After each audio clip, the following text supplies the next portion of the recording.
In our last class, we were talking about these two different works of late Gothic art in the Netherlands, where we see both Jan van Eyck on the right and Robert Campan on the left using the qualities of oil paint to create scenes that are extraordinarily realistic. And I mean that insofar as the amount of observed detail, this interest in sort of closely observed, very particular details is indeed a hallmark of art of this period. Uh, it really separates, on some levels, art of Northern Europe from art of Italy. Each of these two artists was working in different cities as well, although they did have the opportunity to meet on a couple of different occasions. Robert Campan, on your left, ran a studio where he trained artists, and this was the norm. Artists would learn their craft by apprenticing. And we talked about this when we talked about Simone Martini working under Duccio. One of his pupils is here on your right, Roger van der Weyden.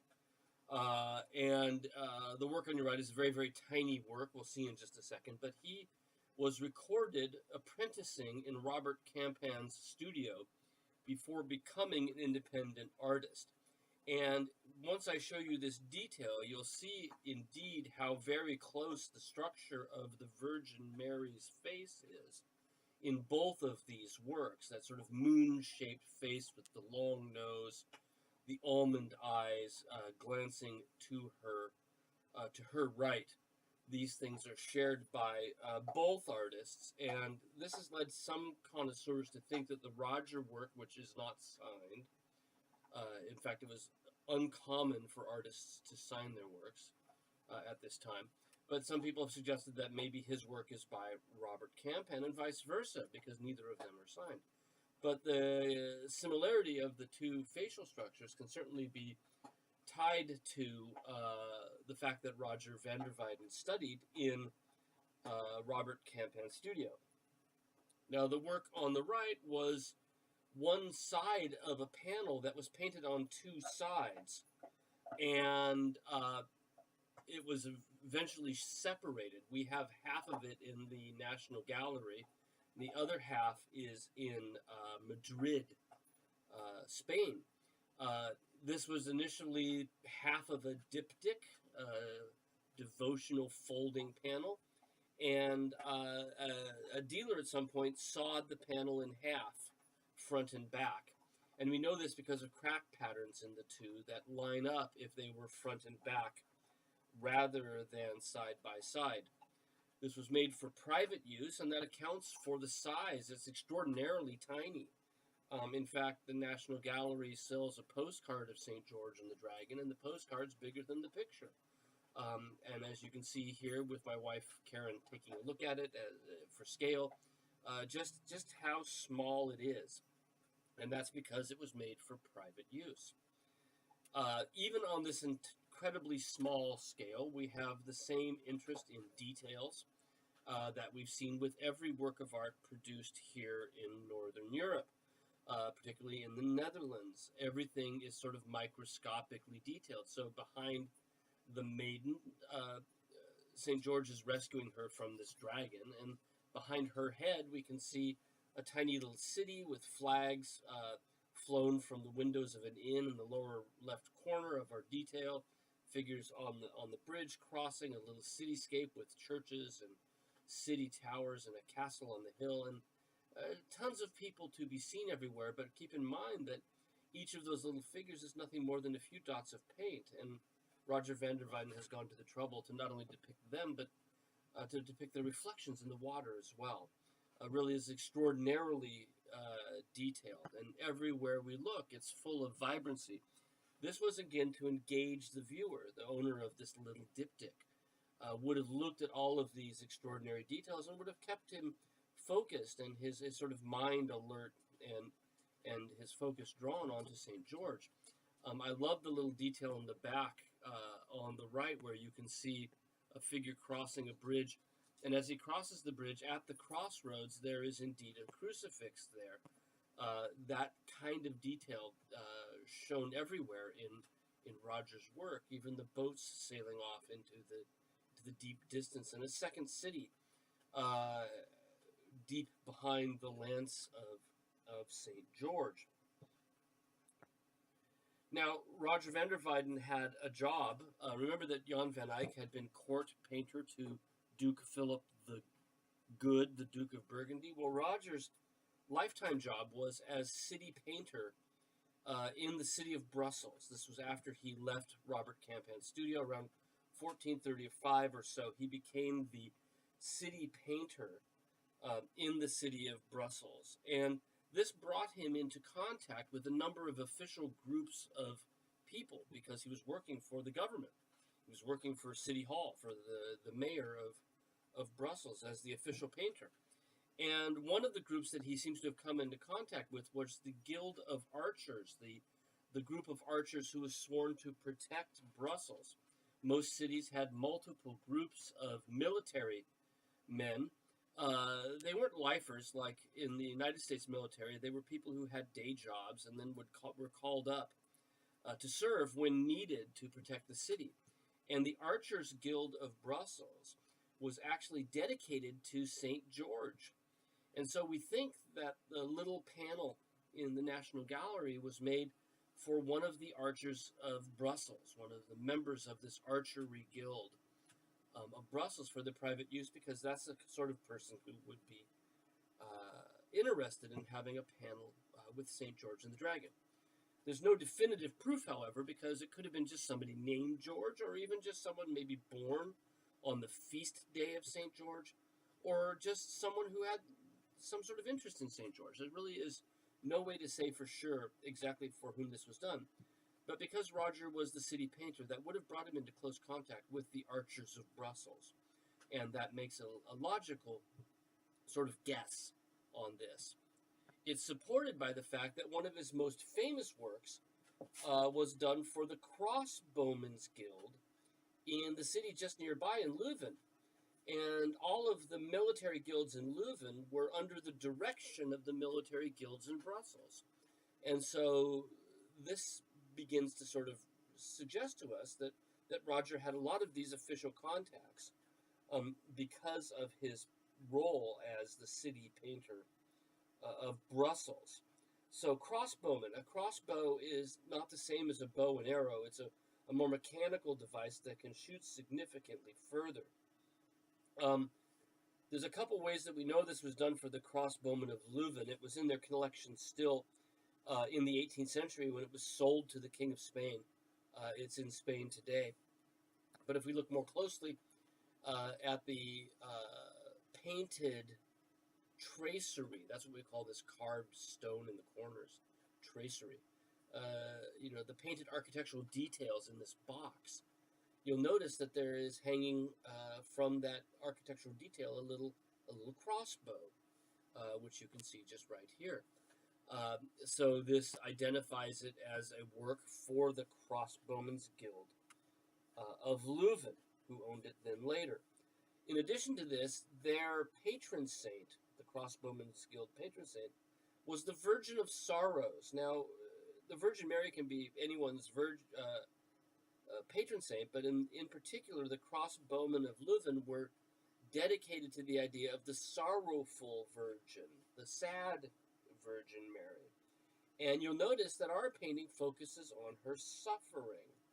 In addition to having those little crossbows in the corner, she has fainted as her son has died. She's suffering in her heart a very deep sorrow. At the same time, she's wearing blue instead of red. On one level, that might be for the composition, because St. John is catching her as she falls, and he's wearing red. That's his normal color is red. And so the blue offsets that. But also at this point, she has to be faithful to Christ's mission on earth, which is to die for the benefit of mankind. And what more of a time to be faithful to that mission than at the moment he dies. So this is now the theme of the picture, is the sorrow felt by the Virgin Mary at the death of her son, because this is exactly what the crossbowmen wanted. Now, the painting is really quite large. This hung over the altar in their chapel in Leuven, which is, again, just outside of Brussels. And this is where they would have left their arms when they weren't using them. So the little crossbows in the architecture relate to the crossbows that might have been stacked around this altar as well. And it's really quite large. The figures are a little bit more than life size. It's 8.5 feet across, 7.5 feet tall. So the figures are roughly life size.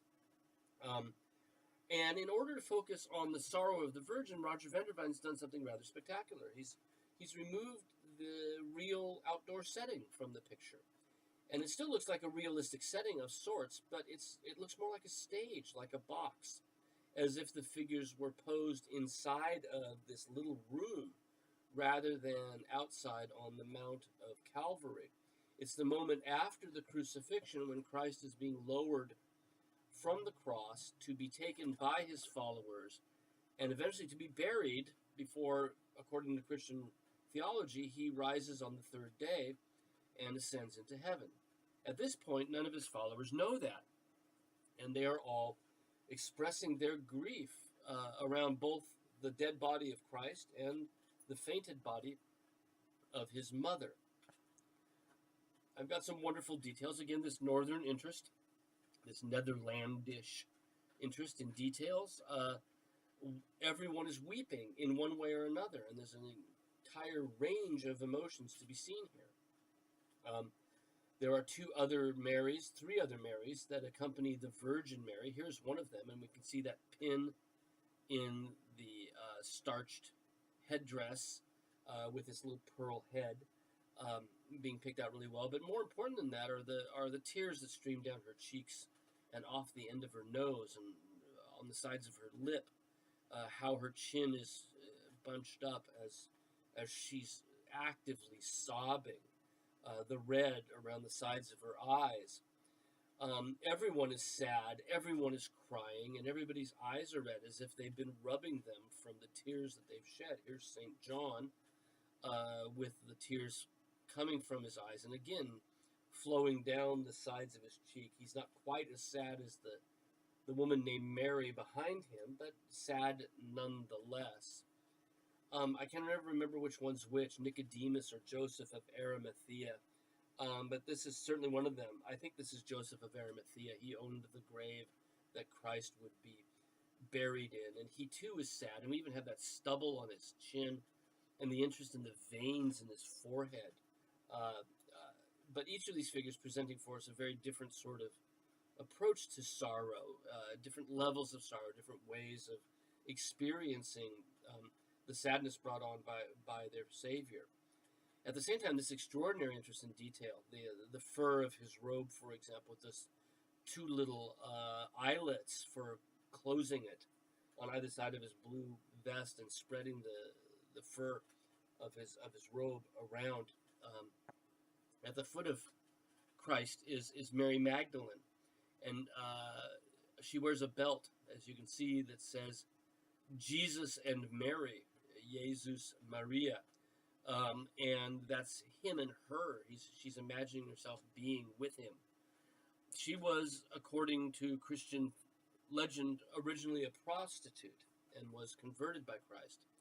And there are two ways that we can tell that original legacy of her past, and one is through the red sleeves, the embroidered red sleeves that adorn her costume, were a costume signifier for prostitution in the 15th century. But the other way is the sort of risky décolletage, as they say in French, the plunging neckline of her green blouse showing some cleavage. That sets her apart from the Virgin Mary and all of her purity and covered up all the way to her throat. But also then reminds us that she was, in fact, a fallen woman, if you will, before Christ had saved her. This is a great role model for everyone, men and women alike.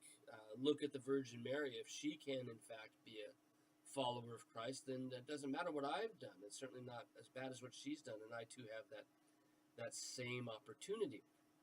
There's a story in the Bible where where Mary Magdalene meets Christ earlier in his life while he's having dinner, and she takes an ointment jar with her hair and wipes his feet and sits at the feet of Christ. I think this might account for why she's placed at the feet of Christ here.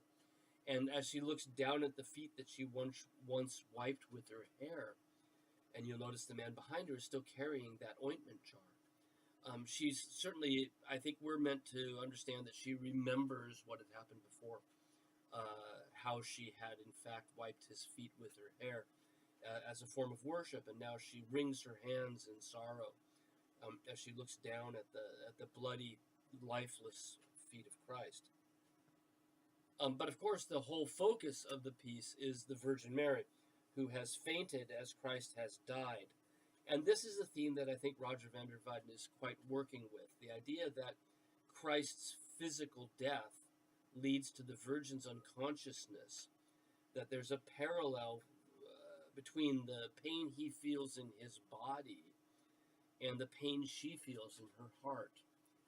And to drive this point home, one of the things that Roger van der Weyden did was to mirror the pose of Christ in the body of the Virgin Mary. They, in fact, follow very, very closely the exact same pose, with one arm out to the side, one arm draped down, and the body falling in exactly the same direction. This is how visually Roger van der Weyden wants us to think about the connection between the two, placing the hands immediately next to each other as well.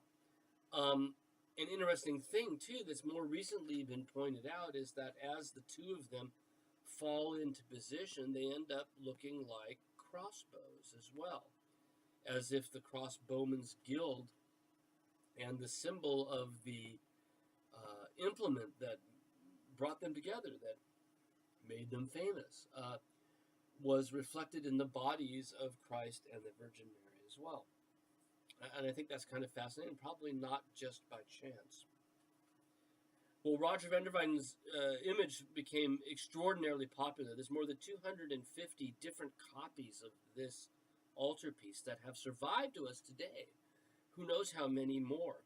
And it ended up influencing a great number of works of art because of its emotional power and sort of the conciseness with which he's brought together all of these different elements. Indeed, up in the Walters Museum, we have a pair of sculptures that were from an original sculpted altarpiece group, where we can see that the actual figures that appear here are actually derived pretty directly from Roger van der Weyden's painting. And this just shows us the degree to which this painting by Roger had such an extraordinary influence on art in the 15th and into the 16th century.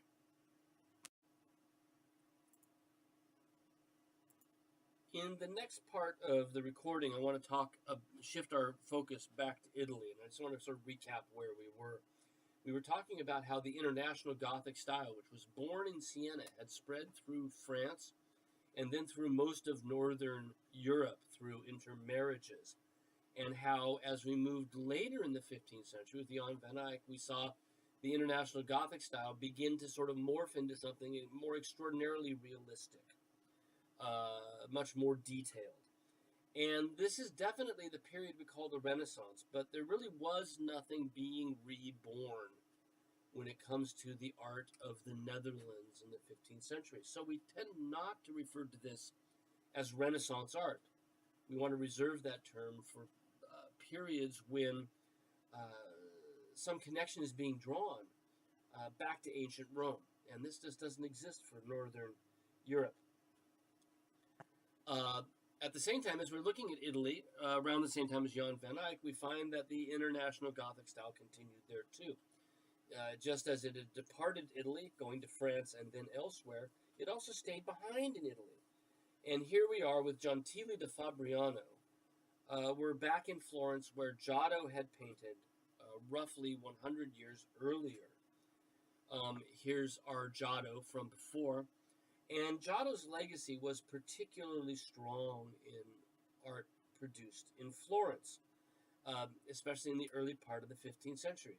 In each of these, we can see a sort of incredibly substantial, sort of weighty feeling Virgin Mary, where in each of them you've got a sort of heft. She's got a solid base.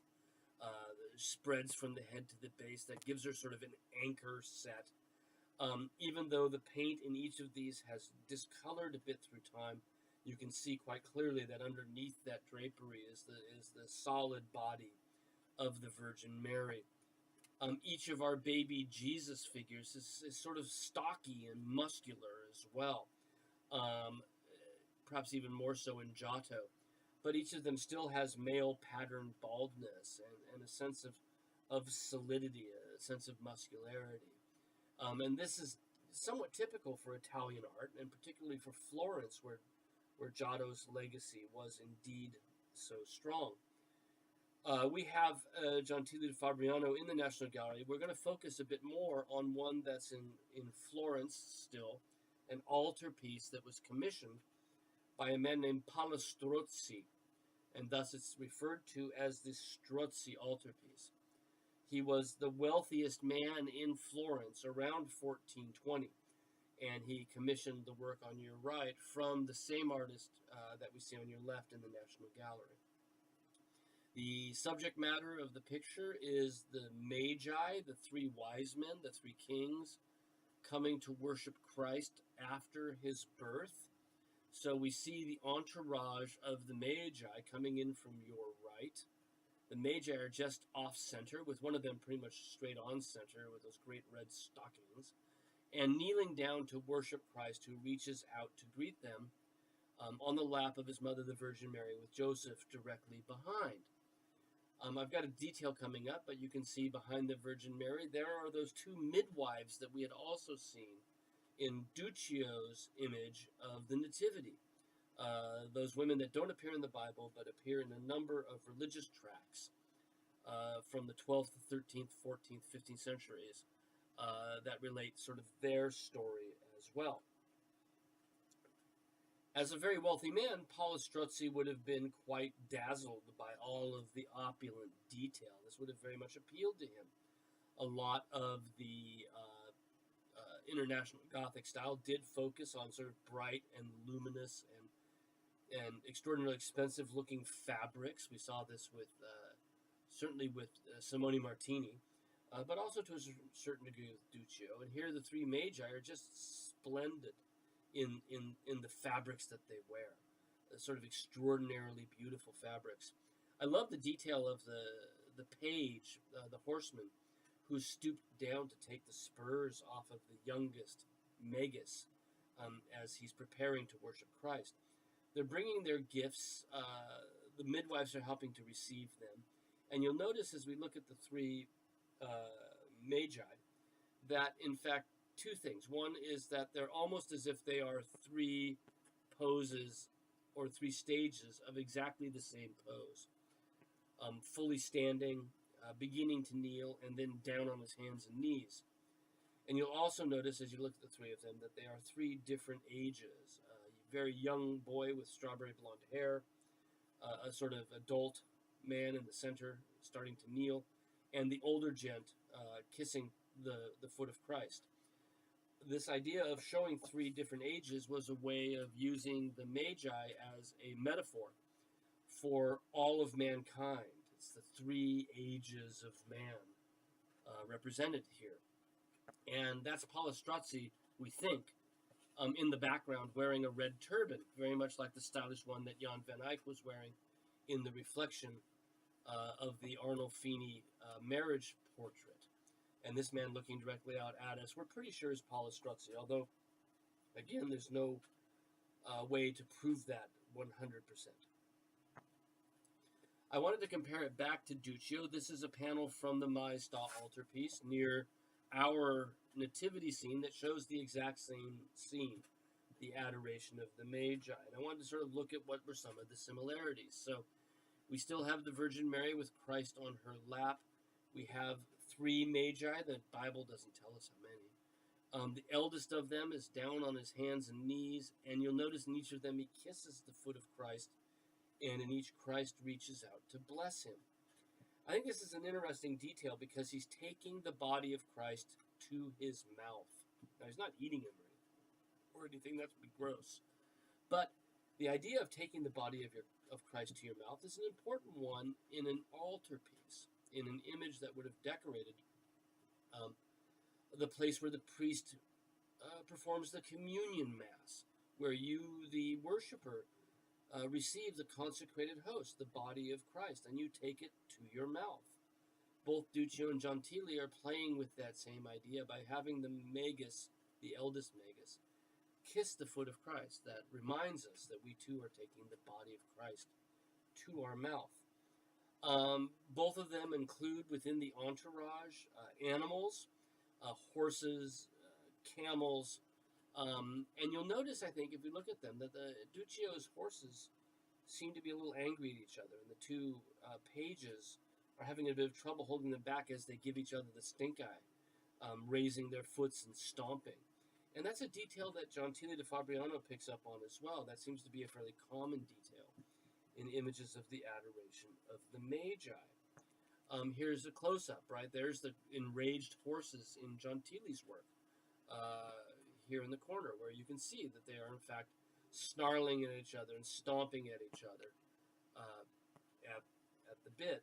We see other exotic animals appear here. There are indeed camels to be seen, but in this particular one, I wanted you to look at the cheetah in the background behind this other figure in a red turban.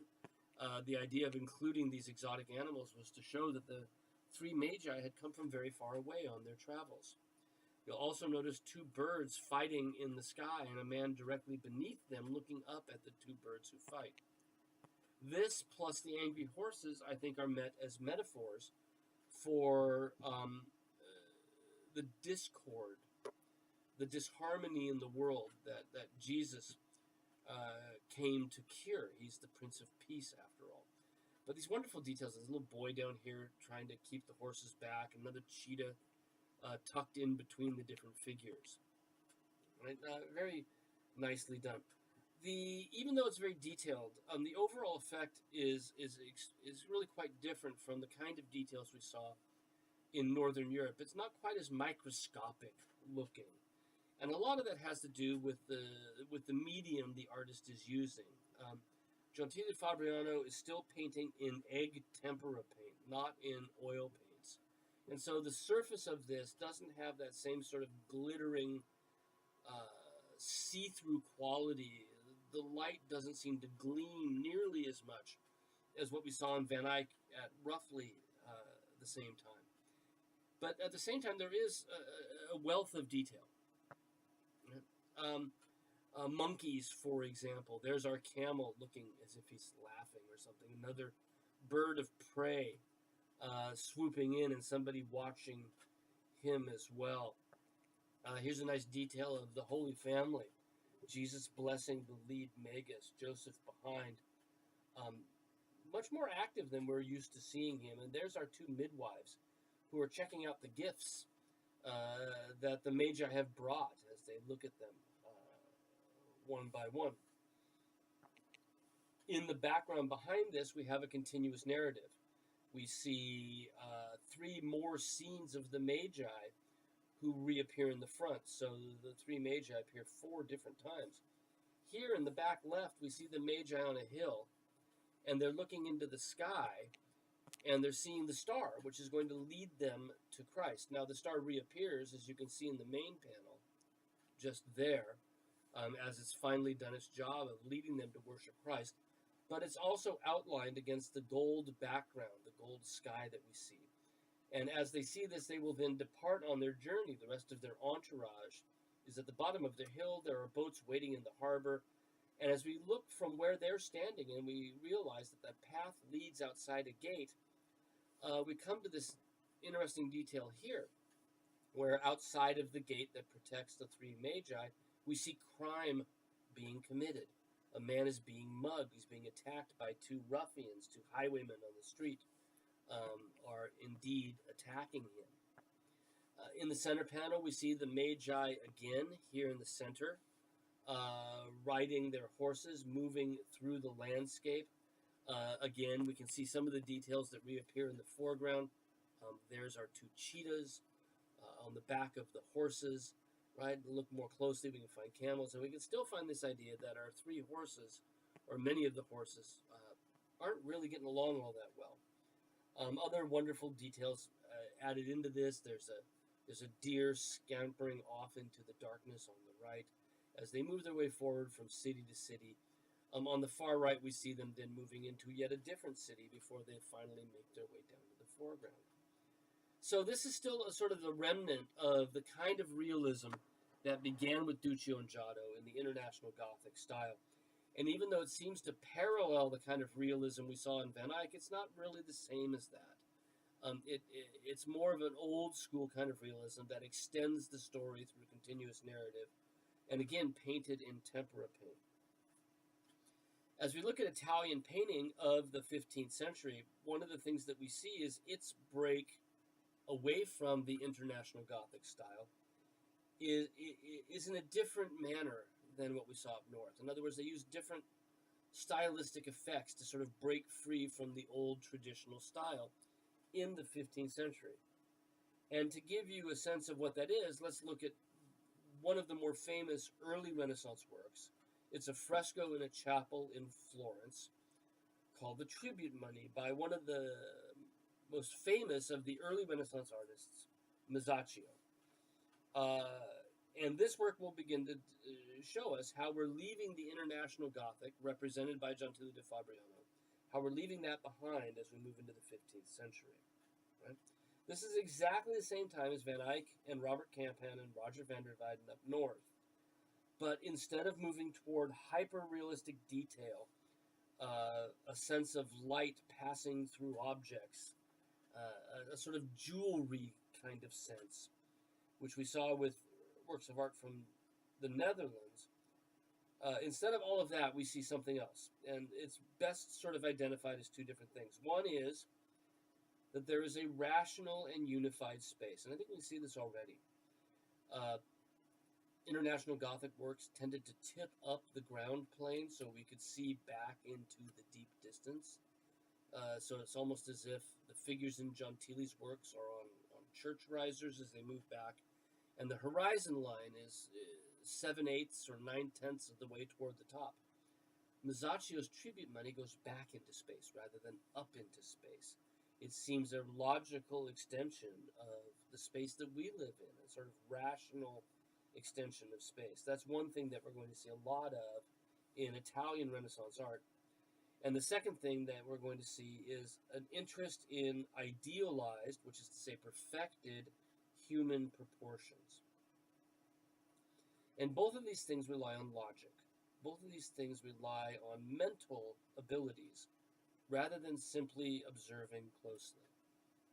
When you're making an ideal human form, you're taking all the things you're seeing and you're saying, well, there's something better than all of those examples. There's a perfected ideal that is stronger than all of that. And when we try to rationalize space, we're doing it through a sense of measurement. And all of this relates back to the mind rather than the eye. And that seems to be a major part of this, of how the Renaissance develops in Italy versus the North. So let's look at each of these two things. Space on the one hand and proportions on the other. In order to rationalize space, Italian artists are using what is known as linear perspective, also known as mathematical perspective, a kind of perspective scheme that has been measured out. This is a system that was first developed around 1420 by an architect named Filippo Brunelleschi, and it was published around 1435 by Leon Battista Alberti in a book that was a manual for how to paint, right? It was a manual for artists to use.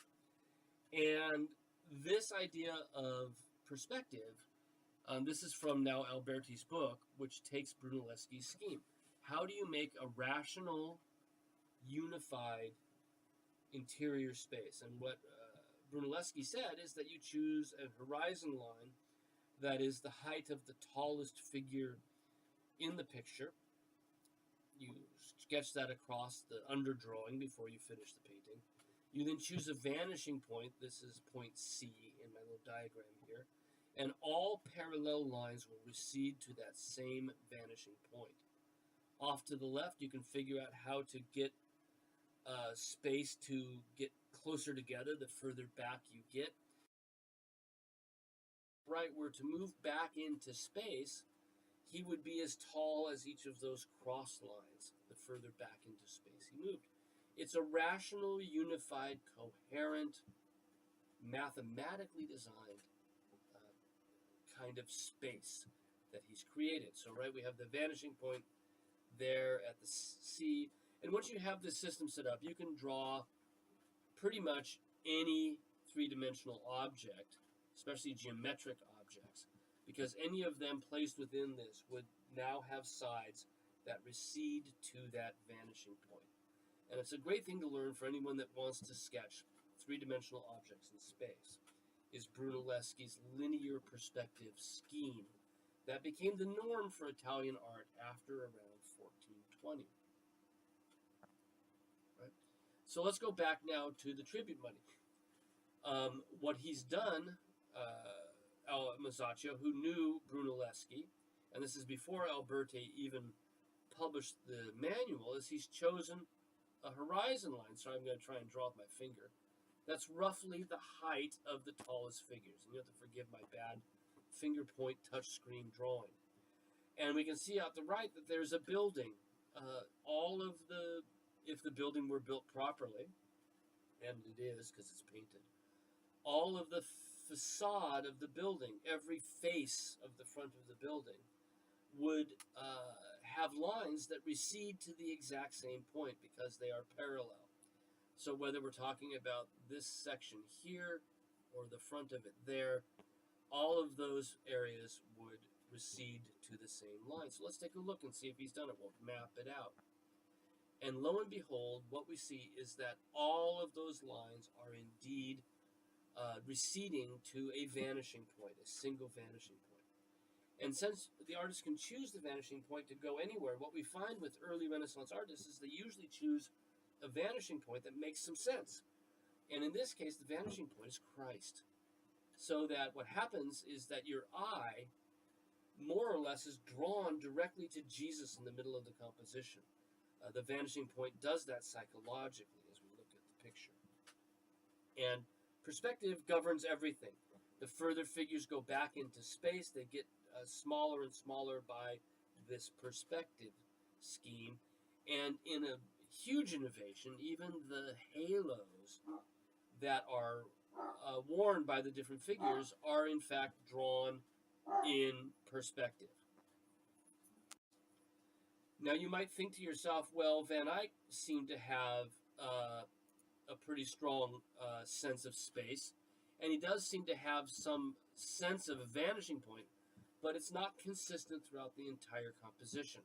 The floor has one vanishing point, the left wall has another, yet these should be parallel and they should come to the same spot.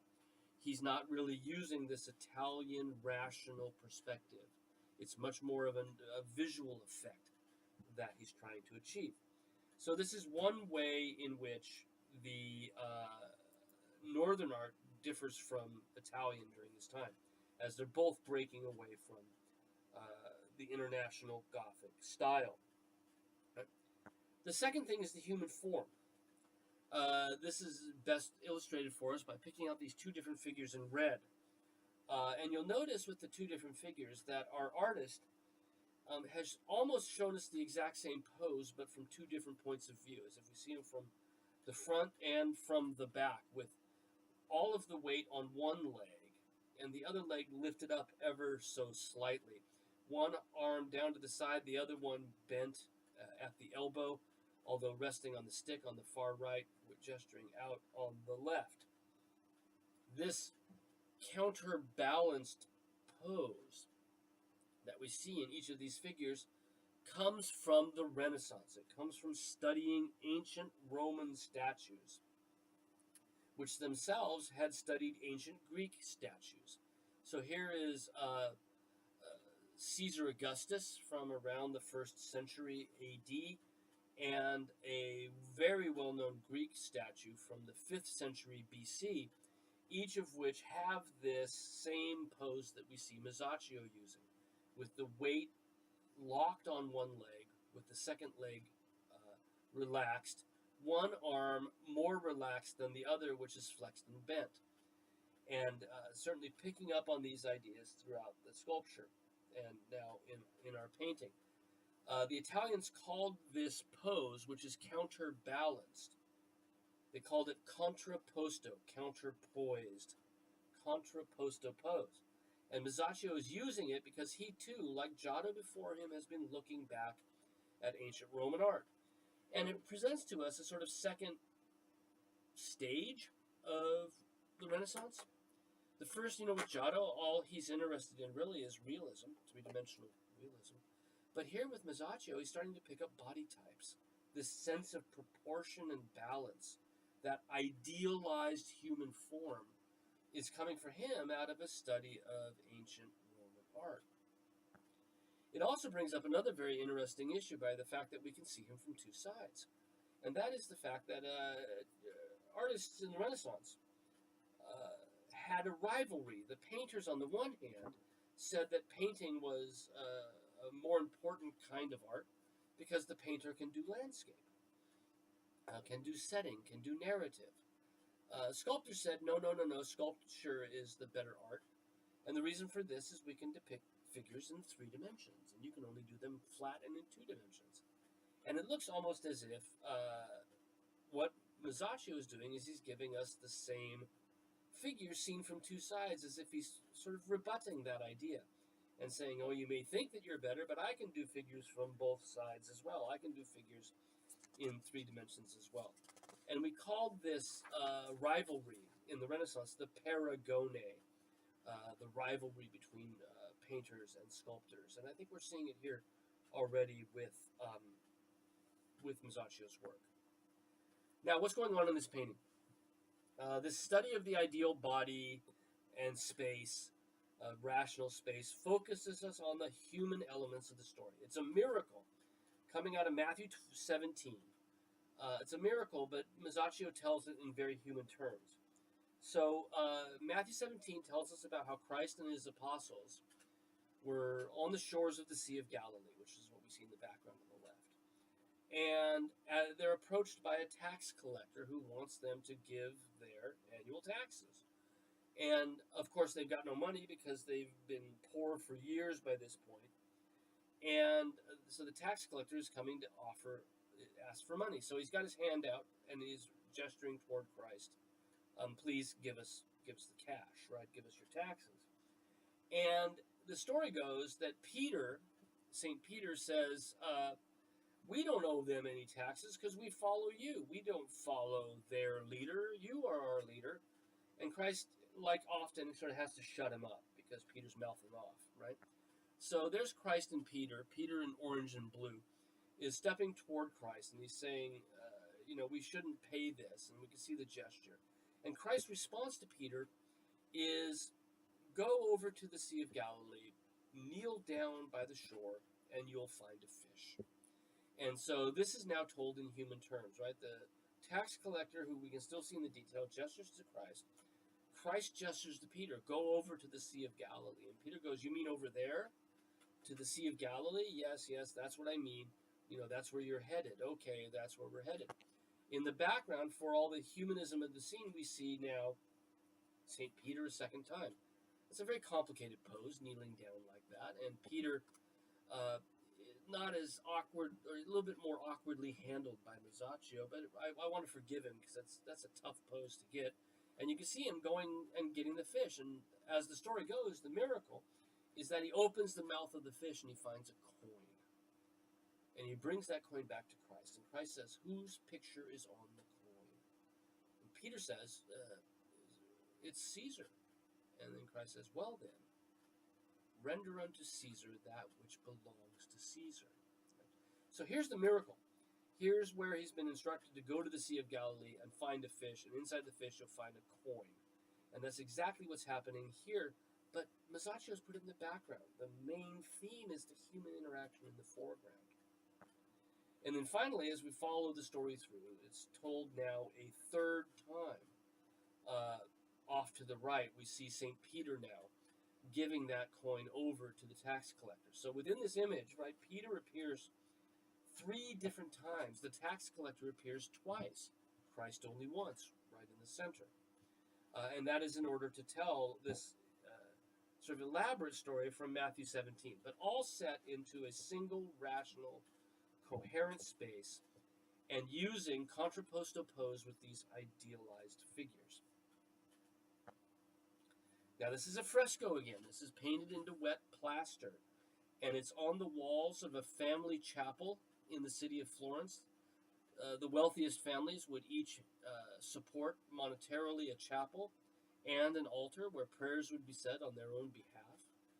And the tribute money is part of a series of images funded by the Brancacci family. And we see them here in 2 different tiers. We're only seeing a small detail of the overall fresco cycle. The patron, or the patriarch of this family, the grandfather, if you will, his name was Pietro.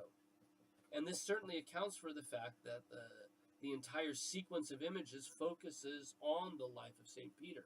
So remember that this is him here. There he is with the same clothes there. There he is again there. There he is again there. Each one of them gives us a further image of the life of St. Peter on the walls to do homage to the deceased family patriarch, Pietro Brancacci. The family actually were silk merchants, and this is an important thing, I think we'll end with this, is the degree to which these merchants of the Renaissance were part of the driving force between this for this new style. We talked about it already when we saw the style first being born under Giotto around 1300, and it's still true here in the 15th century.